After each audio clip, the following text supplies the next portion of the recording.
Hello friends, welcome to shan's cooking.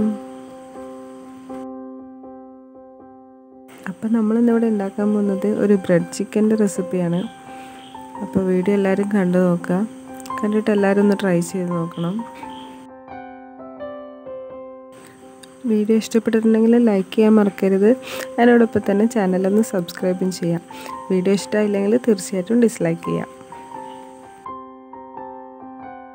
അപ്പോൾ നമുക്ക് bread chicken എങ്ങനെയാണ് ഉണ്ടാക്കുന്നതെന്ന് നോക്കാം. അപ്പോൾ ഞാനിവിടെ 2 ബ്രെഡ് ചിക്കൻ തയ്യാറാക്കാനുള്ള മൈദയാണ് എടുത്തിട്ടുള്ളത്. ഞാൻ 2 കപ്പ് മൈദ എടുത്തിട്ടുണ്ട്. അതിലേക്ക് ഞാനൊരു 1/2 ടീസ്പൂൺ ഉപ്പ് ചേർത്ത് കൊടുക്കുന്നുണ്ട്.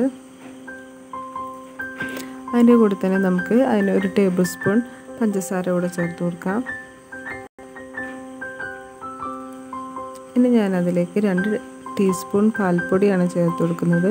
ഇത് ഓപ്ഷണലാണ്, ഉണ്ടെങ്കിൽ മാത്രം ചേർത്ത് കൊടുത്താൽ മതി. ഇനി നമുക്കതെല്ലാം കൂടെ നന്നായിട്ടൊന്ന് മിക്സ് ചെയ്തെടുക്കാം.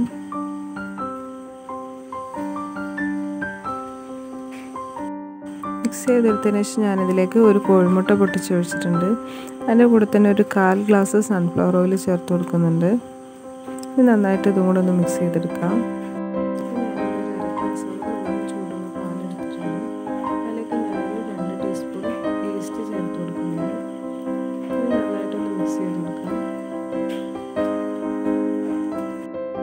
ഇനി നമുക്കിതിലേക്ക് പാലിൻ്റെ മിക്സ് ഒഴിച്ചിട്ട് നന്നായിട്ടൊന്ന് കുഴച്ചെടുക്കാം.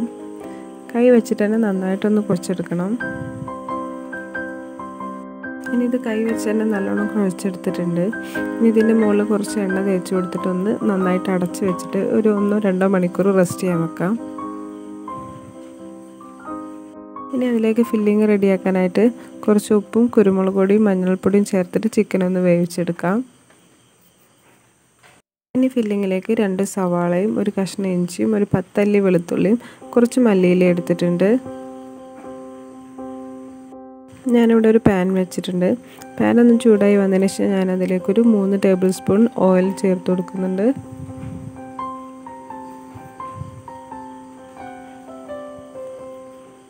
ഓയിലൊന്ന് ചൂടായതിനു ശേഷം നമുക്ക് സവാള ചേർത്ത് കൊടുക്കാം. ഞാൻ അത്യാവശ്യം വലുപ്പമുള്ള 2 സവാളയാണ് എടുത്തുള്ളത്. ചെറിയ സവാളയാണെങ്കിൽ 3 എടുക്കാം കേട്ടോ. അതിലേക്ക് ആവശ്യത്തിന് ഉപ്പ് കൂടെ ചേർത്ത് കൊടുത്തിട്ടുണ്ട്. ഇത് നന്നായിട്ടൊന്ന് വഴറ്റിയെടുക്കാം.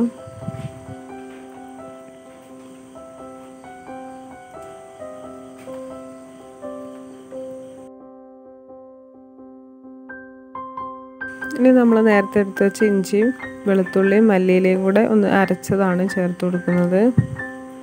അതും കൂടി ചേർത്തിട്ട് നന്നായിട്ടൊന്ന് ഇളക്കാം.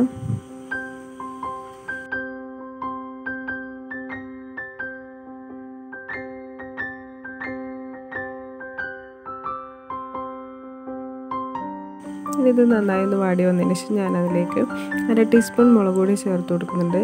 അതിൻ്റെ കൂടെ തന്നെ 1/2 ടീസ്പൂൺ ചിക്കൻ മസാലയും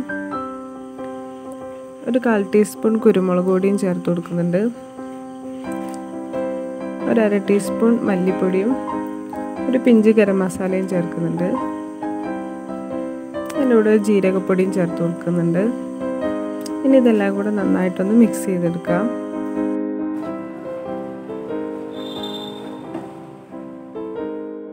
ഒരു ടേബിൾ സ്പൂൺ തൈര് കൂടെ ചേർത്ത് കൊടുക്കുന്നുണ്ട്. എല്ലാം കൂടെ നന്നായിട്ടൊന്ന് വഴറ്റിയെടുത്തതിന് ശേഷം നമ്മൾ നേരത്തെ വേവിച്ച് വെച്ചുള്ള ചിക്കൻ ചേർത്ത് കൊടുക്കുന്നുണ്ട്. ഇനി ഇതുകൂടെ നന്നായിട്ടൊന്ന് മിക്സ് ചെയ്തെടുക്കാം.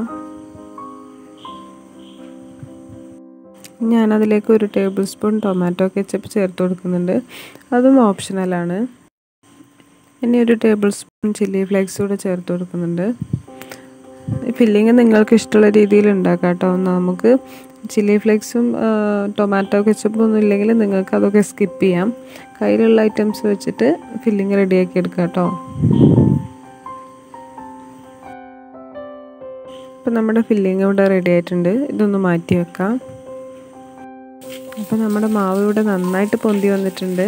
ഞാനൊരു 2 മണിക്കൂർ വെച്ചിരുന്നു. അപ്പോൾ മഴയായത് കാരണം തണുപ്പാണ്. അപ്പോൾ ഞാനത് റൈസ് കുക്കറിലാണ് റെസ്റ്റ് ചെയ്യാൻ വെച്ചിരുന്നത്. കുറച്ച് ചൂടുവെള്ളം ഒരു പാത്രത്തിലെടുത്തിട്ട് അതിൻ്റെ മുകളിൽ ഈ പാത്രം വെച്ചിട്ടൊന്ന് അടച്ച് വെച്ചാൽ മതി. അപ്പോൾ നന്നായിട്ട് പൊന്തി വന്നോളും. അപ്പോൾ മാവ് നല്ല സോഫ്റ്റ് ആയിട്ടുണ്ട്. ഇനി ഇത് കൈ വെച്ചിട്ട് നന്നായിട്ട് ഒരു 5 മിനിറ്റ് നല്ലോണം ഒന്ന് കുഴച്ചെടുക്കാം. ഞാനിവിടെ കയ്യിൽ കുറച്ച് എണ്ണ തേച്ചിട്ട് നന്നായിട്ട് കുഴച്ചെടുത്തിട്ടുണ്ട്. ഞാനൊരു 4-5 മിനിറ്റോളം ഒന്ന് കുഴച്ചിട്ടുണ്ട് കേട്ടോ. നന്നായിട്ട് കുഴച്ചെടുത്താലേ നമ്മുടെ ബ്രെഡ് നല്ല സോഫ്റ്റായിട്ട് വരുള്ളൂ. ഞാനിതിനെ 2ആയിട്ട് മുറിക്കുന്നുണ്ട്. നമ്മൾ 2 ബ്രെഡ് ചിക്കനാണ് തയ്യാറാക്കുന്നത്. അപ്പം ഇത് ഞാൻ ഒന്നെടുത്തിട്ട് നന്നായിട്ടൊന്ന് പരത്തി എടുത്തിട്ട് വരാം.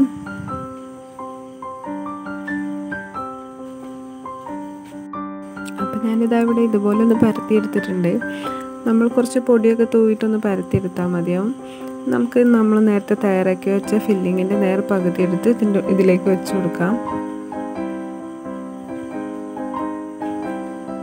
ഫില്ലിംഗ് ഒക്കെ വെച്ച് കൊടുത്തതിന് ശേഷം നമുക്കിതൊന്ന് ഷേപ്പായിട്ട് കട്ട് ചെയ്യണം. ഞാനിതാ ഒരു കത്തി വെച്ചിട്ട് ഇതിൻ്റെ സൈഡിൽ ഇതുപോലെ ഒന്ന് കട്ട് ചെയ്ത് കൊടുക്കുന്നുണ്ട്. ഇത് താഴെ വരെ കട്ട് ചെയ്ത് കൊടുക്കാം. അതുപോലെ തന്നെ ഇതിൻ്റെ അപ്പുറത്തെ സൈഡിലും അതുപോലെ തന്നെ കട്ട് ചെയ്യാം. ഒരേ ലൈനിൽ തന്നെ കട്ട് ചെയ്യാൻ ശ്രദ്ധിക്കാം. കട്ട് ചെയ്തതിന് ശേഷം നമുക്ക് മേലെ മുതലൊന്ന് പിന്നിട്ടിട്ട് വരാം. ഇതുപോലെ ഒന്ന് അങ്ങോട്ടും ഇങ്ങോട്ടും ഒന്ന് മടക്കി വെച്ച് കൊടുത്താൽ മതി.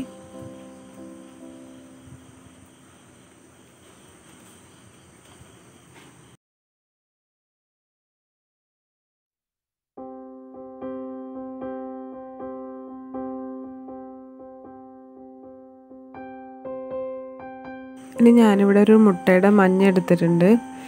നന്നായിട്ടൊന്ന് ഇളക്കി കൊടുത്തിട്ട് നമുക്ക് അതൊന്ന് ഇതിലേക്ക് തേച്ച് കൊടുക്കാം. നന്നായിട്ടൊന്ന് തേച്ച് പിടിപ്പിക്കാം കേട്ടോ. അതിൻ്റെ എല്ലാ സൈഡിലും നന്നായിട്ട് തേച്ച് പിടിപ്പിക്കാം.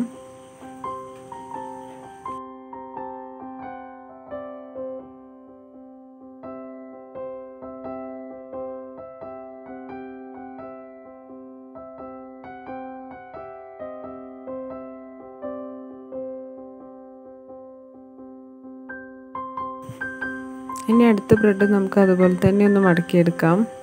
ഞാൻ ബാക്കിയുള്ള ഫില്ലിങ്ങും കൂടെ ഇതിലേക്ക് വെച്ച് കൊടുക്കുന്നുണ്ട്. ഇനി നേരത്തെ ചെയ്ത പോലെ തന്നെ സൈഡ് നന്നായിട്ടൊന്ന് കട്ട് ചെയ്തെടുക്കാം.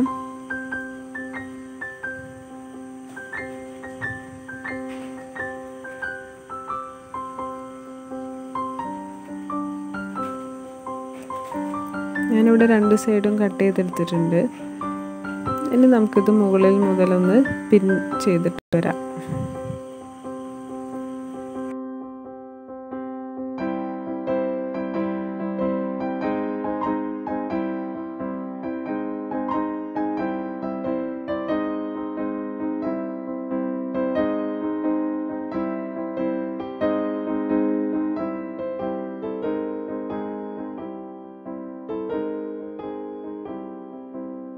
ഇനി ബാക്കിയുള്ള മുട്ടയുടെ മഞ്ഞയും കൂടെ നമുക്കിതിലേക്ക് തേച്ച് കൊടുക്കാം.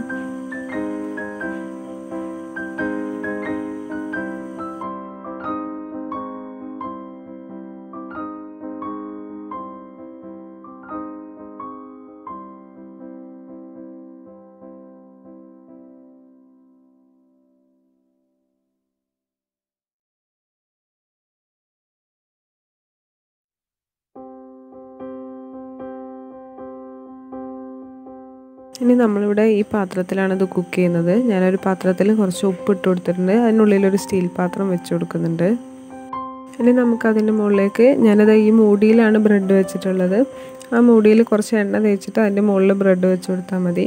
ഇനി അത് ഇതിലേക്ക് ഇറക്കി വെച്ചിട്ട് നന്നായിട്ട് അടച്ച് വെച്ചിട്ട് ആവി പുറത്ത് പോകാത്ത വിധത്തിൽ ഒരു 45 to 50 മിനിറ്റ് വേവിച്ചെടുക്കാം. അപ്പോൾ അവിടെ ഒരു 45 മിനിറ്റ് കഴിഞ്ഞിട്ടുണ്ട്. അതിന് മുമ്പ് ഇടയ്ക്കൊന്ന് തുറന്നിട്ട് കുറച്ച് നെയ്യോ എണ്ണയോ എന്തെങ്കിലും ഇതിൻ്റെ മുകളിൽ തേച്ച് കൊടുക്കണം. അപ്പോൾ നമ്മുടെ സൂപ്പർ ചിക്കൻ ബ്രെഡ് ഇവിടെ റെഡി ആയിട്ടുണ്ട്. നിങ്ങൾക്ക് എല്ലാവർക്കും റെസിപ്പി ഇഷ്ടമായിരുന്നു വിചാരിക്കുന്നു. വീഡിയോ നിങ്ങൾക്ക് ഇഷ്ടമായിട്ടുണ്ടെങ്കിൽ തീർച്ചയായിട്ടും ഒന്ന് ലൈക്ക് ചെയ്യണം. അതിൻ്റെ കൂടെ തന്നെ എൻ്റെ ചാനൽ ഒന്ന് സബ്സ്ക്രൈബ് ചെയ്യാം. അതിനോടൊപ്പം തന്നെ നിങ്ങൾ ഈ വീഡിയോ നിങ്ങളുടെ ഫ്രണ്ട്സിനും റിലേറ്റീവ്സിനും എല്ലാവർക്കും ഒന്ന് ഷെയർ ചെയ്ത് കൊടുക്കുക. Thanks for watching.